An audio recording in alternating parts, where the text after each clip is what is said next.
ગામમાં અમે આ પરિવારોને મળવા માટે આવ્યા હતા। બધા લોકો જે પણ ઈજાગ્રસ્ત થયા છે એમની સાથે અમારી સંવેદનાઓ છે। અમે બધા તમારી સાથે છે।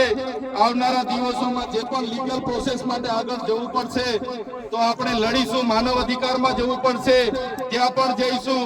અનુસૂચિત જનજાતિ આયોગમાં જવું પડશે ત્યાં પણ જઈશું। યુનો કોર્ટ સુધી જવું પડશે ત્યાં પણ જઈશું। પણ ગુજરાતમાં કોઈ પણ જગ્યાએ આદિવાસીઓને હેરાન થવા માટે નહીં દઈએ। અને સરકારને પણ કહેવા માંગીએ છીએ આ પાડલિયાના લોકો એકલા નથી। હવે પછી જો અમારા પાડલિયાના લોકો સાથે હેરાનગતિ કરશો તો અમે હજારો નહીં પણ લાખોની સંખ્યામાં અહીંયા ઉપસ્થિત થઈને તમારી સાથે ત્યારે મારા વડીલો, યુવાનો, માતાઓ, આજે અમે મુલાકાતે આવવાના હતા। ગઈકાલે જ તમને અમે જાણ કરી અહીંયા તમે સૌ ઉપસ્થિત થયા છો। એવા તમામ મુખીઓ, મારા વડીલો, મારા માતાઓ, મારી બહેનો, મીડિયાના મિત્રો અને તમામ પદાધિકારીઓનો આજના આ કાર્યક્રમમાં બધાનો હું ખૂબ ખૂબ આભાર માનું છું। વધારે બોલાય એવું નથી। સુપ્રીમ કોર્ટે આપ્યો, સુપ્રીમ કોર્ટે પણ કીધું કે ન લોકસભા ન વિધાનસભા, सबसे ऊंची ग्राम सभा। ત્યારે આપણા મુખ્ય વાત કરી કે ગ્રામ સભાનો પાવર છે। અનુસૂચિત 5 વિસ્તારમાં ગ્રામ સભાની પરવાનગી લેવી પડે। આ વિસ્તાર 1996 અંતર્ગત આવે છે। તમારે આ કાર્યક્રમ કરવા માટે, તમારે આ પ્રકારનું પ્લાન્ટેશન કરવા માટે ગામ સભાને કેમ જાણ કરવામાં નથી આવી? ગામ લોકોને કેમ નોટિસો આપવામાં નથી આવી? ગામ સભાની મંજૂરી કેમ લેવામાં નથી આવી? એવા સવાલો કરતા વનકર્મીઓએ, પોલીસ અધિકારીઓએ ઉશ્કેરાઈ જઈને આપણા 10 થી 15 આગેવાનોને પકડીને બળજબરીપૂર્વક અહીંથી પોલીસ સ્ટેશને લઈ જવા માટેના પ્રયાસો કર્યા। ત્યારે ગામના લોકો એમને છોડાવવા માટે આગળ આવ્યા। ગામ લોકો છોડાવવાનો પ્રયાસ કર્યો ત્યારે પોલીસના અધિકારીઓએ પૂર્વ આયોજિત કાવતરા મુજબ એ લોકોએ ગામના લોકોને દોડાવીને લાઠીચાર્જ કર્યો। હમણાં જ ગામના મુખીએ, ગામના સરપંચો, એમને ગામના પોલીસ પટેલે મને કીધું કે લગભગ 32 થી 35 લોકો ગંભીર રીતે ઘવાયેલા છે, એમને ઈજાઓ પહોંચી છે અને એ લોકો પોલીસના ડરના કારણે સરકારી દવાખાનાઓમાં નથી ગયા પણ ઔષધિઓની દવા કરે છે, દેશી દવા કરે છે અને આજે પણ એ લોકોની સ્થિતિ ખૂબ જ ગંભીર છે। ત્યારે મિત્રો સવાલ એ થાય છે કે આ પ્રકારની સૂચના કોણે આપી પોલીસને? કયા ભાજપના નેતાઓએ પોલીસને મોકલ્યા? કયા ભાજપના નેતાઓના ઈશારે લાઠીચાર્જ થયો? કયા ભાજપના નેતાઓના ઈશારે અહીંયા 27 જેટલા ટીયર ગેસ છોડવામાં આવ્યા? અને કયા ભાજપના નેતાના ઈશારે અહીંયા 50 થી પણ વધારે રાઉન્ડ ફાયરિંગ કરાવવામાં આવ્યું? આ ફાયરિંગમાં નાસભાગ કરતા ઘણી માતાઓ, ઘણા બહેનો, ઘણા વડીલો ઈજા પામેલા છે। ત્યારે સાથીઓ, આપણો આદિવાસી સમાજ સંવિધાન અને સંવાદમાં માનનારો છે। આપણા લોકોએ સંવિધાનની વાત કરી, સમાજની વાત કરી અને વન અધિકારીઓ અને પોલીસ અધિકારીઓએ એમનો સત્તાનો ઉપયોગ કર્યો। ભાજપના નેતાઓના ઈશારે આપણા લોકોને ડરાવવાનો, ધમકાવવાનો ઉપયોગ કર્યો। આપણા લોકો પર લાઠીચાર્જ કર્યો। ત્યારે આ ભાજપની સરકારને, એમના એસપીને, એમના ડીવાયએસપીને, એમના ડીસીએફને આ ચૈતર વસાવા કહેવા માંગે છે અમે આદિવાસી લોકો સંવિધાનમાં માનનારા છે, અમે આદિવાસી લોકો સમાજમાં માનનારા છે, અમારા આદિવાસી લોકોને તમે છંછેડ છો। અમે સંવિધાનને હવે સમાજ સાઈડ પર મૂકીશું। એ દિવસે અહીંયા હાર પારની લડાઈ થવાની છે। આદિવાસી સમાજનો ઇતિહાસ તમે જોઈ લેજો। આઝાદીની લડાઈમાં અમારા ગુરુ ગોવિંદજી લડ્યા છે, ભગવાન બિરસા મુંડા લડ્યા છે, ટાટિયા નાયક લડ્યા છે, ખાતિયા નાયક લડ્યા છે, જલકારી બાઈ લડી છે, મહારાણા પ્રતાપનો ઇતિહાસ જોજો, અમારા પૂંજા ભીલ લડ્યા છે। ત્યારે આ સરકારોને અમે કહેવા માંગીએ છીએ દેશની આઝાદીમાં પણ રૂપસિંહ નાયક જેવા લોકોએ અમારા સ્વતંત્ર રાજ્યની સ્થાપના કરી હતી। દેશના વિકાસમાં પણ અમારા આદિવાસી સમાજે પરસેવો આપ્યો છે, લોહી આપ્યું છે। દેશના વિકાસમાં જ્યાં ડેમોની જરૂર પડી અમારા લોકો વિસ્થાપિત થયા છે, કોરિડોરની જરૂર પડી અમારા લોકો વિસ્થાપિત થયા છે, નવા નેશનલ હાઈવે બનાવવા અમારા લોકો વિસ્થાપિત થયા છે, એરપોર્ટ બનાવવા માટે અમારા લોકોએ જમીનો આપી છે। જળ જંગલ અને જમીનો પર રહેનારો અમારો મૂળ માલિક આજે પોતાના સમાજ સાથે, આજે ગામથી, પોતાની સંસ્કૃતિથી, પોતાની પ્રકૃતિથી છીનબીન થઈ ગયો છે। આટલું બધું કર્યા પછી પણ અમારા લોકોને તમે રંજાડવાની વાત કરશો। તે દિવસે અમે તીરકાંઠા નથી ચલાવ્યા, 13 તારીખે અમે ભાલાપાલિયા નથી ચલાવ્યા, પણ અમારી માતા બહેનોને હેરાન કરવામાં આવશે। આવનારા દિવસોમાં તીરકાંઠા પણ ચાલશે ને ભાલા। અમે વિકાસના સાથે અમારે કોઈ નિસ્બત નથી, વિકાસનો અમારે કોઈ વિરોધ નથી, પણ આદિવાસીઓના ભોગે વિકાસની તમે વાત કરો છો એને અમે સંમત નથી। એક બાજુ આઝાદીના 78 વર્ષ થઈ ગયા, અમારા લોકો આજે આઝાદીના 78 વર્ષ પછી પણ 2 ટકના રોટલાઓ માટે અમારા લોકોને શહેરોમાં મજૂરી કરવું જવું પડે, અમારા બાળકોના શિક્ષણ માટે શાળાઓમાં શિક્ષકો માટે આંદોલન કરવું પડે, સારી શાળા માટે આંદોલન કરવું પડે, પીવાના પાણી માટે આંદોલન કરવું પડે, જંગલની જમીન માટે આંદોલન કરવું પડે, અમારી ખેતીના પાકના ભાવ માટે આંદોલન કરવું પડે, અમારા યુવાનો સાથે જે અત્યાચાર થાય એના માટે આંદોલન કરવું પડે, મારી બે દીકરીઓ માટે આંદોલન કરવું પડે। ત્યારે અમે આ સરકારોને કહેવા માંગીએ છીએ, આ તમારી મનુવાદી સરકાર, આ તમારી સામંતશાહી સરકાર, આદિવાસી સમાજ હવે જાગી ગયો છે। સરકારને અમે કહેવા માંગીએ છીએ, હવે અમારો સમાજ લડેંગે જીतेंगे, जिंदाबाद मुर्दाबाद, आगे बढ़ो। हाय सरकार, हाय हाय, आवेदन निवेदन હવે અમે કરવા માંગતા નથી। તમે પાડલિયા ગામ સાથે જે અત્યાચાર અમે કર્યો છે, જો આવનારા દિવસોમાં જે પણ લોકો પર એફઆઈઆર થઈ છે એ એફઆઈઆર રદ કરવામાં નહીં આવે તો આવનારા દિવસોમાં અમે પાલનપુર એસપી કચેરીનો ઘેરાવો કરીશું। તમારે એફઆઈઆર કરવી હતી, જે પોલીસ અધિકારીઓએ લાઠીચાર્જ કર્યો, જેમનો આદેશથી લાઠીચાર્જ થયો એવા ઉચ્ચ અધિકારીઓ પર એફઆઈઆર કરો, એ નેતાઓ પર પણ એફઆઈઆર કરો, એમના પર પણ કાર્યવાહી કરો। ભાજપના વન મંત્રી હમણાં જ નવા વનના મંત્રી બન્યા છે, એને હોસ્પિટલમાં પોલીસ અધિકારીઓને બધા સાથે મુલાકાતો લીધી, એમને એવું સ્ટેટમેન્ટ આપ્યું કે જે પણ લોકોએ જંગલી લોકો અમારા પોલીસ કર્મીઓ પર હુમલો કર્યો છે એમને છોડવામાં નહીં આવે। ત્યારે મીડિયા મિત્રો, એ ભાજપના મંત્રી, એમના કલેક્ટર, એમને કહેવા માંગુ છું, છોડવામાં નહીં આવે નહીં। આ આદિવાસી સમાજ છે, અમારા એક પણ અમારા પાડલિયા ગામના એક પણ આગેવાનને ખોટી રીતે હેરાન કરશો તો અંબાજીથી ઉમરગામ નહીં, રાજસ્થાન અને મધ્યપ્રદેશના પણ હજારો આદિવાસીઓ અહીંયા આવીને ઉભા થઈ જશે। એફઆઈઆર રદ કરો, અને તમારે એફઆઈઆર કરવી છે તો બંને પક્ષે એફઆઈઆર કરો। તમારા પોલીસ અધિકારીઓ, વન અધિકારીઓ પર બી એફઆઈઆર હોવી જોઈએ, અને નાના અધિકારીઓ પર નહીં, કોન્સ્ટેબલ, બીટગાર્ડ પર નહીં, પીએસઆઈ, ફોરેસ્ટર પર નહીં, એમના ડીસીએફ પર એફઆઈઆર કરો, એમના એસપી પર એફઆઈઆર કરો, એમના ડીવાયએસપી પર એફઆઈઆર કરો, કેમ કે એમના આદેશથી અહીંયા હિંસા થયેલી છે। ત્યારે સાથીઓ તમે જોઈ લો, આજે દેશમાં ચાહે છત્તીસગઢ હોય, ઝારખંડ હોય, આસામ હોય, મિઝોરમ હોય, મેઘાલય હોય, નાગાલેન્ડ હોય કે મણિપુર હોય, આજે આદિવાસીઓ સામે પોલીસ લડી રહી છે, આજે દેશની આર્મી સામે આદિવાસી લડી રહેલો છે, આજે આખા દેશની અડધી આર્મી આદિવાસીઓ સામે લડે છે।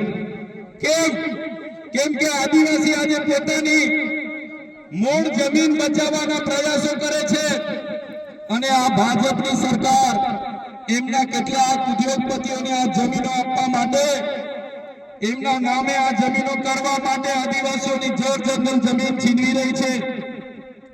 સંવિધાનના જે પ્રાવધાન છે, અનુસૂચિના પ્રાવધાન છે, ઉલ્લંઘન કરીને સત્તાનો દુરુપયોગ કરીને આપણને રંજાડવામાં આવે છે ત્યારે મારા ભાઈઓ, મારા વડીલો, મારી બહેનો, મારી માતાઓ, આજે તમારા પર અત્યાચાર થયા છે. ગઈકાલે કેવડિયાવાળા પર અત્યાચારો થયા હતા, દાહોદવાળા પર અત્યાચારો થાય છે, પોરાવાળા પર અત્યાચાર થાય છે, બેડા પાણી ગામવાળા પર અત્યાચાર થયા હતા, જોશીનાવાળા પર અત્યાચાર થયા હતા, ખેડ બ્રહ્માવાળા પર અત્યાચાર થાય છે.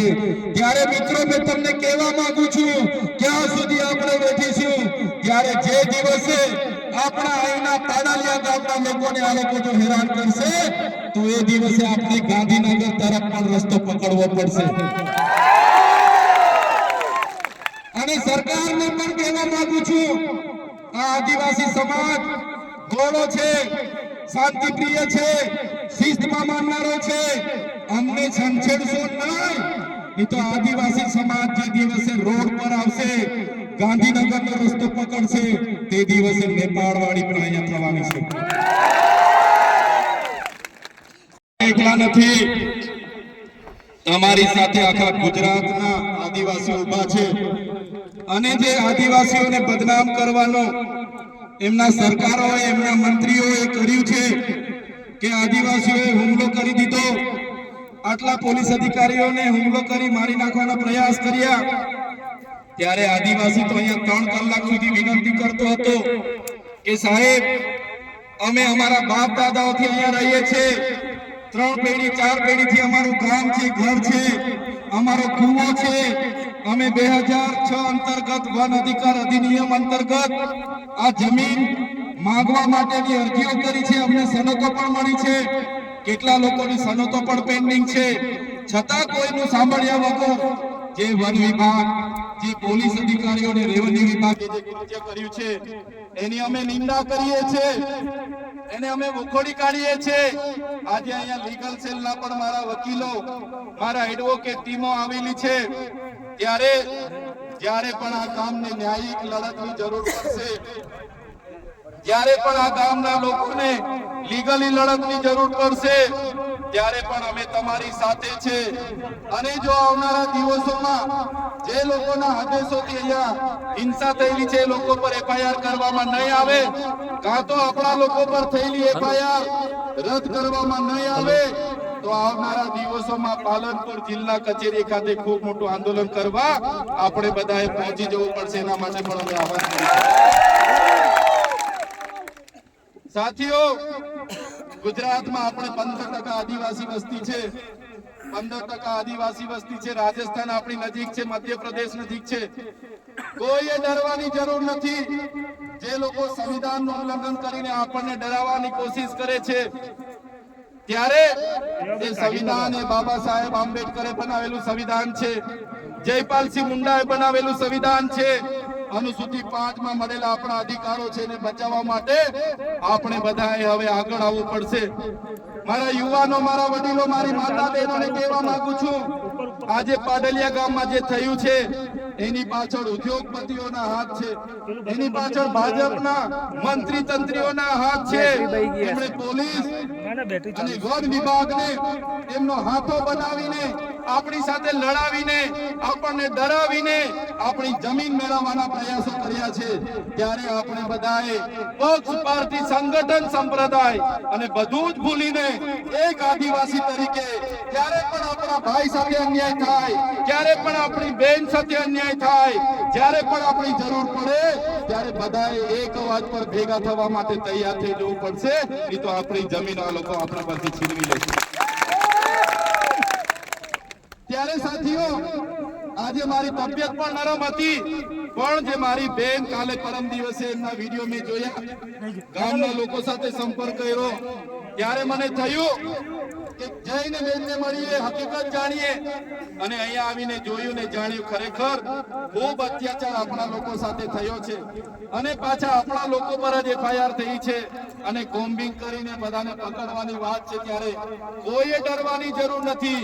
ક્યાંય પણ તમારી સાથે અન્યાય થશે તો આખા ગુજરાતનો, આજુબાજુ રાજસ્થાન હોય કે મધ્યપ્રદેશનો આદિવાસી સમાજ તમારી સાથે છે.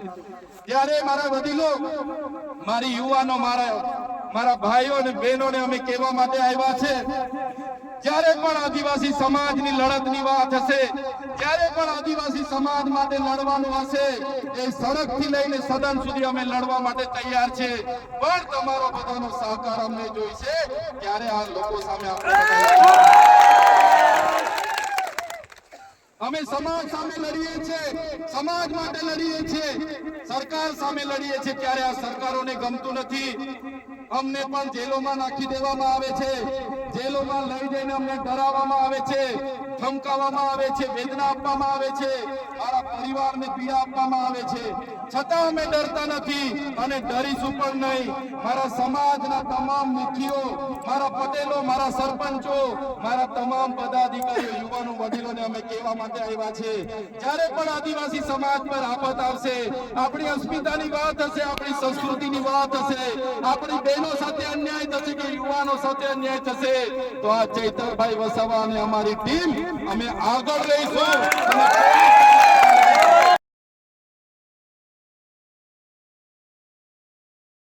તમે પહોંચ્યા છો, મોટી સંખ્યામાં લોકો પણ પહોંચ્યા છે, આપે પણ સરકારને ચીમકી આપી છે. જે પ્રકારે 13 તારીખના રોજ પાડલિયા ગામમાં વન અધિકારીઓ, પોલીસ અધિકારીઓ અને અમારા લોકો વચ્ચે જે ઘટના ઘટી હતી એની સત્યતા ચકાસવા માટે અહીંયા આવ્યા છે. જે બેનનું ઘર તોડી પાડવામાં આવ્યું છે એ બેન પણ મારી સાથે છે, એમના 3 બાળકો અમારી સાથે છે, ગામના મુખી, ગામના પોલીસ પટેલ, ગામના સરપંચ અને આજુબાજુના તમામ લોકો અહીંયા હાજર છે. ત્યારે સવારે 10 વાગે જેવી આખો કાફલો અહીંયા આવે છે. પહેલાં તો એ લોકો જ્યાંથી પાણી પી છે કૂવાને પૂરી દેવામાં આવે છે, એમના ખેતરો છે જ્યાં પાક હતો એને ખોદીને ત્યાં જીસીબી દ્વારા ખાડા ખોદવામાં અને પ્લાન્ટેશન કરવામાં આવે છે. ત્યારે ગામના લોકોએ બેસીને શાંતિપૂર્વક એવી રજૂઆત કરી છે કે તમે અમારા ગામમાં આવ્યા છો, આ વિસ્તાર અનુસૂચિ 5માં લાગે છે, પૈસા એક્ટ અહીંયા લાગુ છે, તો ગામ સભાની મંજૂરી કેમ લીધી નથી? તમે અગાઉ આ પ્રકારની કામગીરી માટે અમને નોટિસો કેમ આપી નથી? ત્યારે કેટલાક પોલીસ અધિકારીઓ, ઉચ્ચ અધિકારીઓની સૂચનાથી એવા 8 થી 10 લોકોને પકડીને જીપોમાં બળજબરીપૂર્વક લઈ જાય છે. એમને છોડાવવા માટે ગામના લોકો પ્રયાસ કરે છે, ત્યારે ગામના લોકો પર તરત લાઠીચાર્જ કરી દેવામાં આવે છે અને ગામના લોકોને દોડાવીને મારવામાં આવે છે, જેમાં 32 થી 35 લોકો અતિ ગંભીર રીતે ઘવાયેલા પણ છે. ત્યારે નાસભાગ થાય છે, છતાં પોલીસ દ્વારા ટીયર ગેસના 27 જેટલા અહીંયા સેલ છોડવામાં આવ્યા છે. તો કોના આદેશથી ટીયર ગેસના સેલ છોડવામાં આવ્યા છે? સાથે સાથે લોકોએ કીધું કે 50 થી પણ વધારે રાઉન્ડ ફાયરિંગ કરવામાં આવ્યું છે. તો કોનો આદેશ હતો કે અહીંયા અમારા લોકો પર ફાયરિંગ કરવામાં આવ્યા? આટલું બધું થયું પછી સ્વ બચાવ માટે આદિવાસી લોકોએ ત્યાં પથ્થરમારો થયો છે સામસામે, અને ઘણા લોકો જે પણ ઈજા થયેલા છે, કર્મચારી હોય, આદિવાસી લોકો, બધા સાથે અમારી સંવેદના છે. પણ આની પાછળ કોઈ નાના લોકો નથી, આની પાછળ સરકારના મંત્રી તંત્રીઓ અને ઉચ્ચ પોલીસ અધિકારીઓની મહત્વની ભૂમિકાઓ છે. અહીંના લોકોને કોઈ મળવા કે પૂછવા નથી આવ્યું. મંત્રીઓ, કલેક્ટરો અને બધા લોકો, દવાખાનામાં જે લોકો છે એ કર્મચારીઓને મળીને અહીંના લોકો પર કાર્યવાહી કરવાની વાત કરે છે. ત્યારે અમારી સ્પષ્ટ અને સરળ ભાષામાં વાત એ લોકોને કરીએ છીએ. એક તરફી તમે એફઆઈઆર કરી છે, 27 લોકોના નામ છે અને 500 લોકોનું ટોળું તમે બતાવ્યું છે. ત્યારે બંને પક્ષે એફઆઈઆર થાય. જો તમારે એફઆઈઆર જ કરવાની છે તો જે ઉચ્ચ અધિકારીઓની સૂચનાથી હિંસા થયેલી છે એવા ફોરેસ્ટના અને પોલીસ અધિકારીઓ પર પણ કાર્યવાહી થાય એવી અમારી માંગણી છે. બીજી માંગણી, અમારી એફઆઈઆર ખોટી કરી છે એ લોકોએ ઉશ્કેરવાનું કામ કર્યું અને એફઆઈઆર કરી છે, એફઆઈઆર રદ કરવામાં આવે એવી પણ અમારી માંગણી છે. જો આમ નહીં થશે અને અમારા લોકોને ખોટી રીતે હેરાન કરવામાં આવશે તો આવનારા દિવસોમાં અંબાજીથી ઉમરગામના લોકો અમે ભેગા થઈને એની કચેરીઓમાં પણ જઈશું અને ગાંધીનગરનો રસ્તો પણ અમે પકડીશું. અમારા લોકોને છંછેડવાનું કામ નહીં કરે એવી અમારી લાગણી છે. જે પ્રકારે મીડિયા અને ત્યાંના પોલીસ એસપીએ નિવેદન આપ્યા કે તીરકામઠા, ભાલા, પાલિયા દ્વારા હુમલા કરવામાં આવ્યા છે, એવા કોઈ પણ હત્યારો આદિવાસીઓ પર નહોતા. આદિવાસી સંવાદમાં માને છે, સંવિધાનમાં માને છે, અને સંવાદ અને સંવિધાનની વાત કરવા માટે જ આદિવાસી અહીંયા 3 કલાક એ લોકો સાથે સમજૂતી કરી, પછી પણ નહીં થઈ અને લાઠીચાર્જ કર્યો. ત્યારે આ હિંસાની ઘટના ઘટી છે. તમે જુઓ આ બેન પર એ લોકો શું માગી ખાય છે. આ એમના નાના છોકરાઓ છે, એમનું ઘર તોડી પાડ્યું છે. ઘર આજનું નહોતું, વર્ષોથી એ લોકો રહે છે. એમની પેઢી દર પેઢીથી આ ગામમાં રહે છે અને આ જમીન એમની છે. એમણે 2006ના વન અધિકાર અધિનિયમ અંતર્ગત દાવા પણ કર્યા છે. તો સરકારે એ દાવા મંજૂર કરીને આપી દેવા જોઈએ, સનતો આપી દેવી જોઈએ. સરકાર કેમ નથી આપતી? એટલે ઉદ્યોગપતિઓના ઇશારે કામ કરનારી આ ભાજપની સરકાર એમના વન મંત્રીના ઇશારે એસપીના ઇશારે અહીંયા હિંસા થયેલી છે અને જે પણ અમારા આદિવાસી સાથે અત્યાચાર થયો છે જો એમને ન્યાય નહીં મળશે તો આવનારા દિવસોમાં અમે માનવ અધિકાર આયોગમાં અનુસૂચિત જનજાતિના આયોગમાં અને યુનોની કોર્ટમાં પણ જવાની ફરજ પડશે તો એમના ન્યાય માટે અમે જઈશું. આજે અમારી લીગલી ટીમ પણ છે. અમને જ્યાં પણ એવું લાગશે ત્યાં અમે આવનારા દિવસોમાં આગળ વધવાના છે. તો જે પ્રકારે કૂવાને પૂરી દેવામાં આવે, કૂવામાં આ બેનના પતિ પણ એમાં જ મરણ પામ્યા છે, ત્યારે એમાંથી પાણી પીતા હતા અને કૂવાને પૂરી, એટલે આ એક આદિવાસી પ્રત્યેની સરકારની માનસિકતા છતી થાય છે. કોઈ બીડગાર્ડની કે કોઈ પોલીસ કોન્સ્ટેબલની હિંમત ના થાય, પણ એમને કેટલાક નેતાઓ, ઉચ્ચ પોલીસ અધિકારીઓ, ઉચ્ચ પોલીસ અધિકારીઓ દ્વારા આદેશો થયા અને અહીંયા હિંસા થઈ છે. 35 જેટલા લોકો આજે અમારા ઈજાગ્રસ્ત છે. ત્યારે સવાલ એ થાય છે કે તમને ફાયરિંગ કરવા માટેની પરવાનગી કોણે આપી? તમને ટીયર ગેસ છોડવા માટેની પરવાનગી કોણે આપી? લાઠીચાર્જ કરવાની પરવાનગી કોણે? જેણે પણ પરવાનગી આપી છે એમના પર પણ કાર્યવાહી થાય એવી અમારી માગણી છે. સાહેબ, આવનાર સમયમાં શું આયોજન રહેશે? આવનાર સમયમાં અમે આજે બધા આગેવાનો મળ્યા છે. આવનારા દિવસોમાં જે પણ કાર્યક્રમો ઘડાશે એમાં આખા ગુજરાતના લોકોને અમે બધાનો સહકાર રહેશે. આજે મારી તબિયત નરમ હતી છતાં મારી બહેનનો બધાનો આગ્રહ હતો તો અમે મુલાકાતે આવ્યા છે. આજે બેસીશું અને જેવું આયોજન થશે, અમારે સડકથી લઈને એને કચેરીઓ આયોજન કરવાનું થશે કે વિધાનસભામાં જઈને એના ઘેરાવા કરવા પડશે તે પણ અમે કરીશું. પણ અમે સ્પષ્ટ કહેવા માગીએ છીએ, અમે હવે વિકાસના નામે એક પણ ઇંચ જમીન આદિવાસી આપવા માગતા નથી. અમે એક ઇંચ પણ જમીન વિકાસ માટે આપવા સહમત નથી. અમારો જળ, જંગલ અને જમીન અમે સાચવેલી છે. તમારું જંગલ ખાતું તો હમણાં આવેલું છે. ત્યારે અમને જંગલથી બેદખલ કરવાની વાત જે પણ કરશે એની સામે અમે આવનારા દિવસોમાં લડીશું. ઓકે.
કોન્ટેક્ટ